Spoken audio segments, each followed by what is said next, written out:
Back everyone. Across the pond, the UK Daily Mail chiming in on Chauvin's guilty verdict. It says guilty and asks how the verdict can bring peace to America's racial turmoil. Meanwhile, support for the jury's decision continues to pour out worldwide from political leaders to international athletes. Our chief foreign affairs correspondent Nayyer Haq has been following this story all along. Nayyer, good morning and welcome. World leaders responding. Tell us what they're saying. Laverne, the death of George Floyd had sparked outrage beyond our borders, and we have seen Black Lives Matter protests around the world. And overnight, the verdict was welcomed by world leaders, including our partners, the countries that are closest to us in history and in culture. Boris Johnson, the Prime Minister of the United Kingdom, who is largely considered to be Trumpian himself, said that justice was done and sent his condolences to the family. He said he was appalled by the death of George Floyd and welcomed this verdict.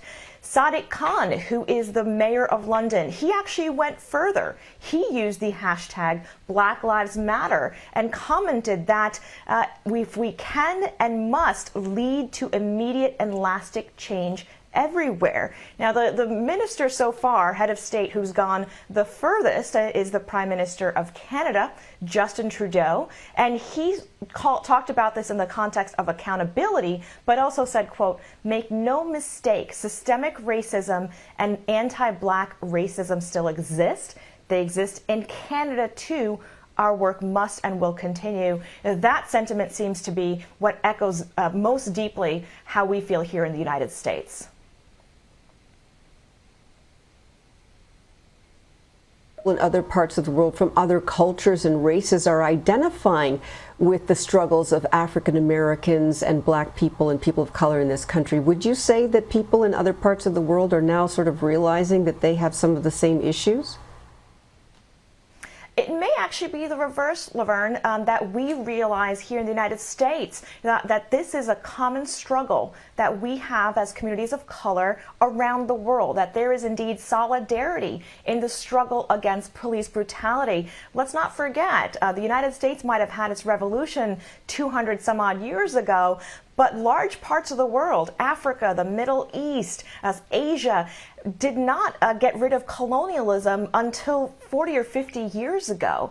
So the idea of the British Prime Minister recognizing and acknowledging that police brutality and systemic racism exists hits home very deeply for post-colonial countries. In France, after George Floyd's death, there was also a Black Lives Matter protest movement that started to call for justice for a young man who was killed there as well. So our efforts here in the United States are seen as part of a broader global struggle.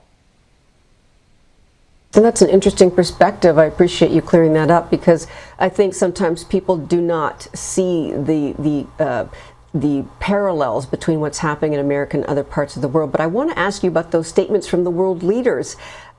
Is it just political? Is it just diplomacy? Or do you think these leaders, Prime Minister of Canada, Prime Minister of the UK, do you think that they actually will take it a step further and try to do something about racism in their countries? That is indeed, I think, the hope that we all have for our leaders, is recognizing that this moment here in the United States was accountability, but it was not true justice and reform. I will say, though, on the world stage, our adversaries like China and Russia have pointed out that racism and human rights abuses against Black Americans are part of why the United States should not be taken seriously on human rights. That's interesting. And would a body like the United Nations look into things like racism, or is that left up to individual countries?